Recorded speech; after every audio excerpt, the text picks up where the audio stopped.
Hello sir, I'm Jamses King Mangune from 3 Charlie. At yung i-discuss ko po is yung output number 1 po.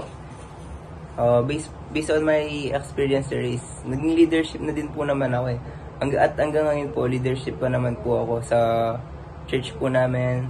Ako po yung inatasan ng pastor namin na magpaawit at kung ano po yung ipapaawit at kung yun sir. Kasi po marami po kami eh. Meron po taga-gitara, meron po beatbox, gitara, may taga-kanta. Ako po isa po sa taga-kanta sir. Hindi naman po sa karunungan pero ako makanta talaga ako sir. Nga sir.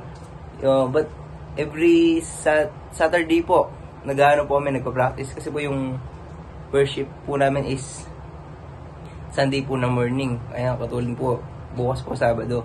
Mag-ano po kami, mag-practice po kami yan. Yun po. Ginagawa naman po namin yung best namin. Binibigay ko po yung best ko sa leader. Binibigyan ko po sila ng kanya-kanyang posisyon. Ikaw, ganyan gagawin mo, no? Yung ikaw mag-gitara. Ikaw, beatbox ka, ganyan-ganyan po. Tapos po, hanggang sa maging mabuo po namin yung yung music.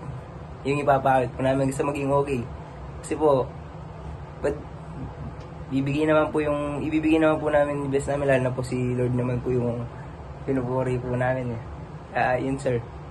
As a leader sir, gagawin ko po lahat para po kay Lord. Yun na po. Thanks sir.